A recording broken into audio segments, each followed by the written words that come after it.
अब बचपन किताबों के बोझ तले नहीं दबेगा। खेलने कूदने से तुम्हें कोई नहीं रोकेगा। आर्ट, साइंस और कॉमर्स की चक्की में अब कोई बच्चा नहीं पिसेगा। पढ़ोगे लिखोगे तो बनोगे नवाब, खेलोगे कूदोगे तो होगे खराब। अब ये भला कोई तुमसे कैसे कहेगा। हेलो एवरीवन, मेरा नाम है आयुषी और आप है अपने चैनल आत्मनिर्भर लड़की पे। नेशनल एजुकेशनल पॉलिसी बिल्कुल चेंज कर दी गई है और आज के इस वीडियो में हम इसी टॉपिक पे बात करेंगे कि स्कूल और कॉलेज लेवल के बच्चों के लिए क्या क्या चेंजेस लेके आए गए हैं। इस वीडियो को स्टार्ट करने से पहले मैं आपको बता दूं कि हमारा चैनल आपके लिए एक प्लेटफॉर्म लेकर के आ रहा है, कहो जो दिल में है। इस प्लेटफॉर्म के थ्रू आप अपने पॉइंट ऑफ व्यूज, अपने ओपिनियंस, अपने फीलिंग्स हमारे साथ शेयर कर सकते हैं। हर हफ्ते आपको एक टॉपिक दिया जाएगा। उस टॉपिक पे आप अपने रिटन वर्क, अपनी वीडियो या अपना ऑडियो मुझे इंस्टाग्राम पे डीएम कर सकते हैं या फिर ईमेल कर सकते हैं। मेरी ईमेल आईडी और इंस्टाग्राम का लिंक मैं आपको डिस्क्रिप्शन बॉक्स में दे दूंगी। प्लीज मेक श्योर कि आपका जो भी क्रिएटिव वर्क हो, रिटन फॉर्म में, वीडियो फॉर्म में, शायरी के फॉर्म में या ओपिनियन हो, उसे आप मुझे हर हफ्ते फ्राइडे तक सेंड कर दें। अगर आप चाहते हैं कि आपका रिटन वर्क आपके फोटो के साथ पब्लिश हो तो आप मुझे अपनी फोटो भी भेज दें। इस वीडियो को एंड तक जरूर देखिएगा क्योंकि 9 अगस्त का जो टॉपिक है वो इस वीडियो के एंड तक आपको जरूर मिल जाएगा।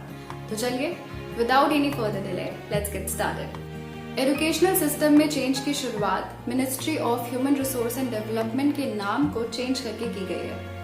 MHRD का नाम अब मिनिस्ट्री ऑफ एजुकेशन रखा गया है। ऐसा इसलिए किया गया है ताकि पूरा कंसंट्रेशन और पूरा फोकस वापस से एजुकेशन और लर्निंग पे शिफ्ट किया जा सके। इंडिया में एजुकेशनल सिस्टम को इम्प्रूव करने के लिए काफी सारे चेंजेस लाए गए हैं। तो चलिए सबसे पहले देखते हैं कि स्कूल लेवल पे कौन कौन से चेंजेस लाए गए हैं। Number 1, 5+3+3+4 curricular and teaching structure. पहले स्कूल्स में 10+2 का फॉर्मेट चलता था, अब उसे 5+3+3+4 के फॉर्मेट में बदल दिया गया है। फर्स्ट 5 इयर्स यानी कि प्री स्कूलिंग से लेकर के सेकेंड स्टैंडर्ड तक के बच्चों को किताबों के बोझ से दूर रखा जाएगा। उन्हें खेल कूद के जरिए उनकी नींव तैयार की जाएगी, इसलिए स्टेज को फाउंडेशन स्टेज का नाम दिया गया है। नेक्स्ट 3 इयर्स यानी कि थर्ड स्टैंडर्ड से लेकर के 5th स्टैंडर्ड तक के बच्चों को फ्यूचर रेडी बनाया जाएगा। सब्जेक्ट्स जैसे कि science, social science, maths, English वगैरह इंट्रोड्यूस किए जाएंगे। अगले 3 साल यानी कि 6th स्टैंडर्ड से लेकर के 8th स्टैंडर्ड तक को मिडिल स्टेज माना जाएगा, जहां पे एक फिक्स्ड सिलेबस होगा। और लास्ट 4 इयर्स यानी कि 9th स्टैंडर्ड से लेकर के 12th स्टैंडर्ड तक बच्चों को किसी एक सब्जेक्ट में एक्सपर्टाइज किया जाएगा, उसकी डिटेल नॉलेज दी जाएगी और उनके एनालिटिकल स्किल्स को इम्प्रूव किया जाएगा, जिससे कि वो एक करियर चूज कर सके। Number 2, medium of instruction mother tongue.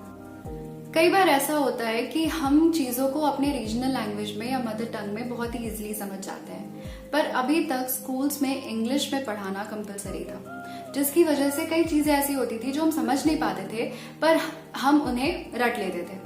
पर अब ऐसा होगा कि इंग्लिश कंपलसरी नहीं होगा। 5th स्टैंडर्ड तक के बच्चों को उनके रीजनल लैंग्वेज या मदर टंग में पढ़ाने की प्रोविजन दी गई है और साथ ही साथ अगर चाहें तो इसे 8th ग्रेड तक और पॉसिबली उसके आगे भी बढ़ाया जा सकता है। No stream system. यहाँ से 3 स्ट्रीम्स के बीच में रेस लगी होती थी, आर्ट्स, साइंस एंड कॉमर्स। अगर साइंस का बंदा आर्ट्स के किसी सब्जेक्ट में इंटरेस्ट रखता हो तो उसके पास कोई ऑप्शन नहीं था। अगर कॉमर्स का बंदा फिजिक्स पढ़ना चाहता हो तो वो नहीं पढ़ सकता था। लेकिन अब ऐसा नहीं है। अब स्ट्रीम्स के बीच में कोई रिजिड सेपरेशन नहीं है। अगर आप चाहो तो आप फिजिक्स के साथ साथ म्यूजिक भी सीख सकते हो। Vocational is equal to academic is equal to extracurricular is equal to curricular. पहले जब भी हम अपना कोई स्किल डेवलप करना चाहते थे या कुछ नया सीखना चाहते थे तो हमारे दिमाग में बस एक ही बात आती थी कि कहीं इसका असर हमारे एकेडमिक करियर पे तो नहीं पड़ेगा। अगर हम वहां ज्यादा टाइम देंगे तो हम पढ़ेंगे कब, और यही सोचकर हम बस प्लान को ड्रॉप कर देते थे। पर अब ऐसा बिल्कुल नहीं है।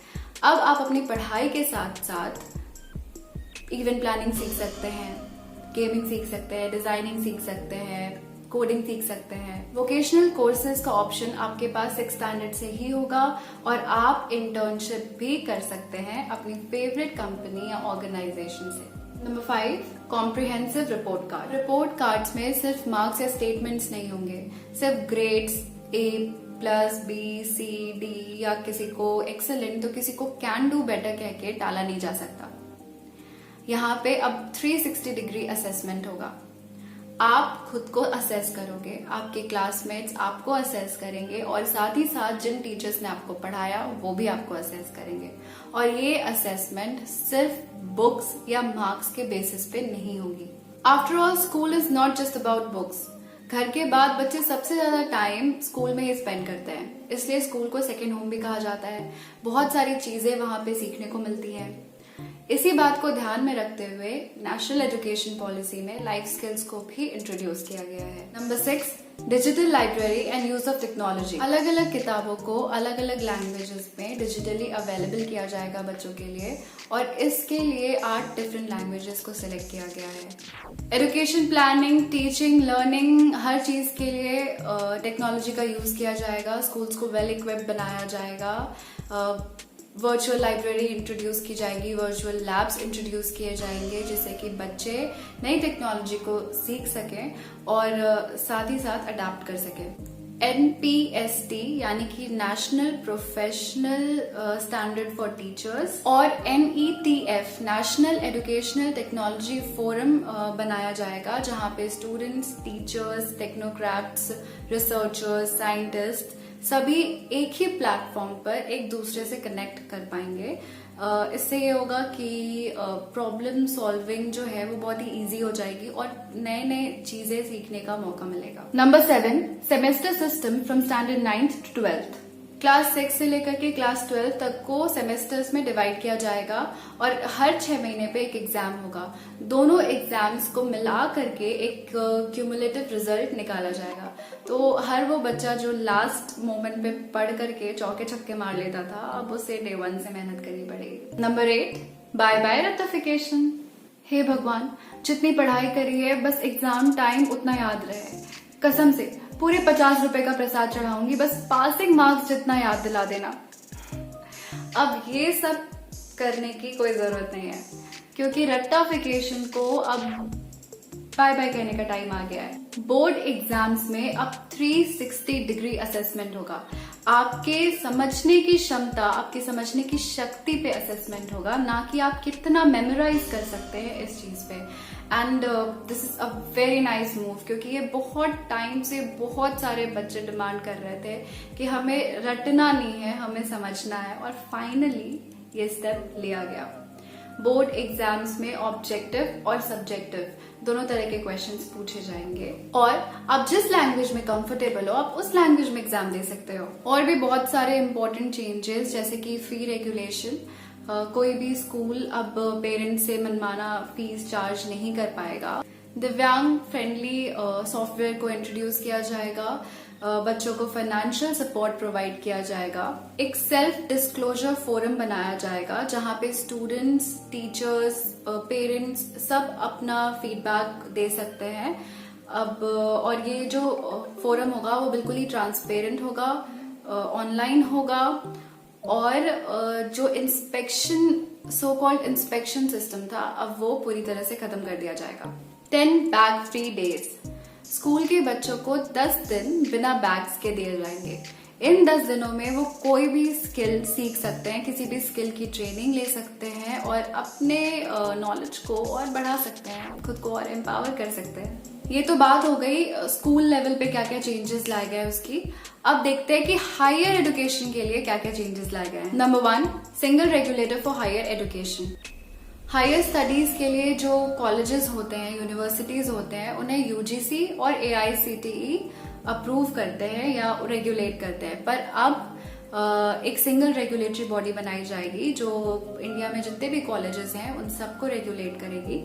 हालांकि मेडिकल और लीगल स्टडीज को एक्सेप्शनल कैटेगरी में रखा गया है, मतलब उनके लिए जो चल रहा है वही होगा। Number 2, common aptitude test. बहुत सारी कॉलेजेस और universities, for example Delhi university अपने कॉलेजेस में एडमिशन के लिए एक कट ऑफ मार्क्स जो है वो सेट करती हैं। अगर आपका 12th का मार्क्स उनके कट ऑफ मार्क्स को मैच कर जाता है तो आपका एडमिशन हो जाता है।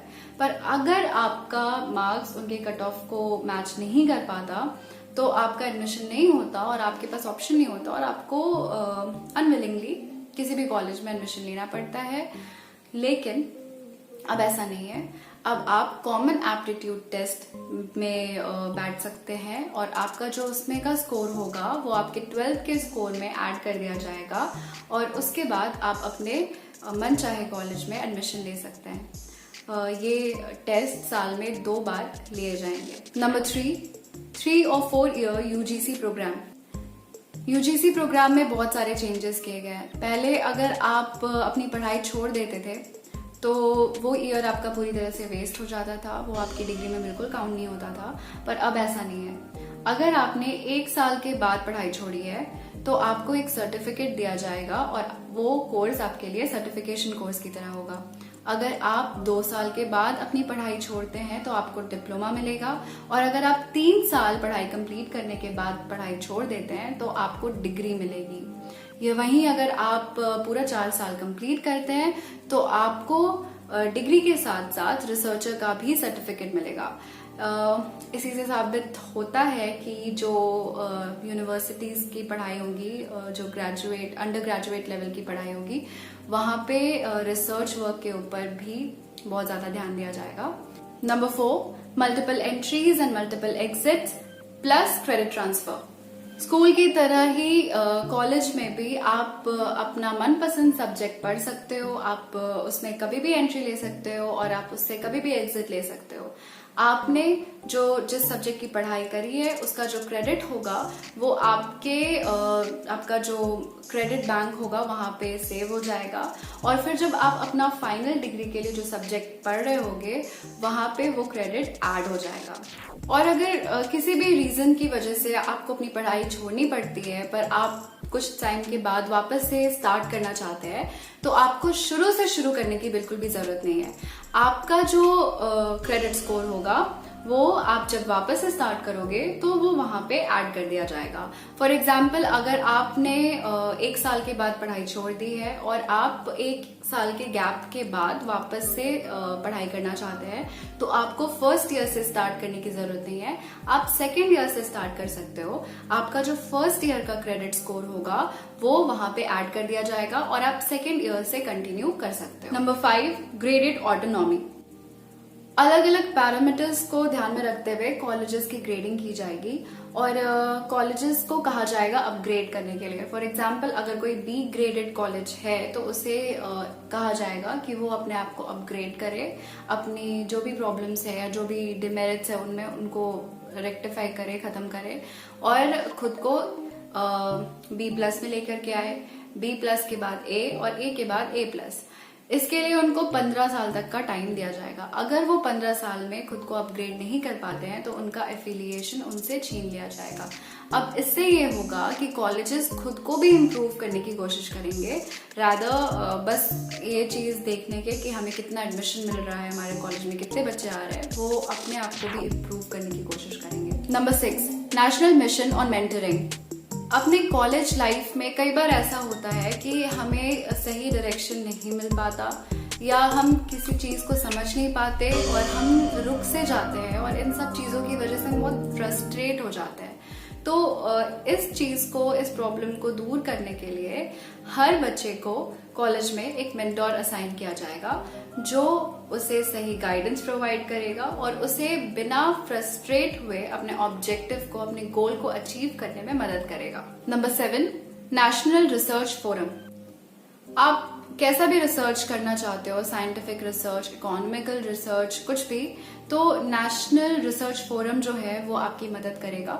बेसिकली ये जो भी आपका वर्क होगा, आपका प्रोजेक्ट होगा, उसे फाइनेंशियली सपोर्ट करेगा। नंबर 8 कैप्ड फी को कैप कर दिया जाएगा, यानी कि एक अपर लिमिट फिक्स कर दिया जाएगा और कोई भी कॉलेज आपसे उस लिमिट के ऊपर फीस चार्ज नहीं कर पाएगा। प्राइवेट हो, गवर्नमेंट हो, डजंट मैटर, वो आपसे उस लिमिट के ऊपर फीस चार्ज नहीं कर सकता। Number 9 go global. Foreign students को इंडिया में advance level education low cost पे ऑफर किया जाएगा, जिससे कि वो यहाँ पे आएंगे, पढ़ेंगे। इससे हमारी इकोनॉमी तो स्ट्रांग होगी ही, साथ ही साथ हमारा कल्चर और टूरिज्म भी प्रमोट होगा। इसके साथ ही साथ पोस्ट ग्रेजुएशन 1 से 2 साल तक रखा जाएगा। एमफिल को डिसकंटिन्यू किया जाएगा और 5 साल का इंटीग्रेटेड बैचलर्स और मास्टर्स प्रोग्राम रखा जाएगा। ये न्यू एजुकेशनल पॉलिसीज इतनी अच्छी हैं कि इन्हें सुनने के बाद हम सबका मन कह रहा है कि स्कूल चले हम, और इस बार सिर्फ दोस्तों से मिलने के लिए नहीं बल्कि वापस से स्टार्ट करने के लिए, कुछ नया सीखने के लिए। अनफॉर्चुनेटली अब ये हमारे टाइम में तो नहीं आया है, पर जिनके टाइम में आया है, अब जो बच्चे एडमिशन लेंगे उनके लिए बहुत ही अच्छी न्यूज़ है, बहुत ही अच्छा रिफॉर्म है। और अगर ये जैसा कहा गया वैसा इम्प्लीमेंट हो जाए तो काफी सारे चेंजेस आ जाएंगे, एक बिल्कुल एक कहते हैं वो क्रांति आ जाएगी देश में। और अब मैं आपको अपने जो कमिंग संडे है उसका एक टॉपिक बताती हूँ। वो टॉपिक है रिलेशनशिप, क्योंकि मुझे काफी लोगों ने बोला कि वो चाहते हैं कि मैं इस पे एक वीडियो बनाऊं, तो मैंने सोचा कि क्यों सिर्फ मेरे ही व्यूज, व्हाई नॉट आपके व्यूज। तो इसीलिए जो हमारा फर्स्ट टॉपिक होगा वो होगा रिलेशनशिप कैसा भी हो सकता है, तो वो आपके पॉइंट ऑफ व्यूज होंगे। आप इसके ऊपर अपना क्रिएशन मुझे मेल कर दीजिए या डीएम कर दीजिए। अपना इंस्टाग्राम हैंडल का जो लिंक है वो मैं डिस्क्रिप्शन बॉक्स में दे दूंगी, ईमेल आईडी भी डिस्क्रिप्शन बॉक्स में प्रोवाइड कर दूंगी। और अगर आपने मेरे चैनल को अब तक सब्सक्राइब नहीं किया है तो जल्दी से सब्सक्राइब कर दीजिए और बेल आइकन को भी प्रेस कर दीजिए, ताकि आप तक मेरे वीडियोस तो पहुंचे ही, और साथ ही साथ हर हफ्ते जो मैं नए टॉपिक्स लेके आऊंगी वो भी आप तक जल्दी से पहुंच जाए। आप इंस्टाग्राम हैंडल पे भी मुझे फॉलो कर सकते हैं, वहां पे भी आपको टॉपिक्स और कंटेंट मिलते रहेंगे। और डोंट फॉरगेट मुझे फ्राइडे तक मेल कर दीजिएगा या डीएम कर दीजिएगा। Thanks for watching.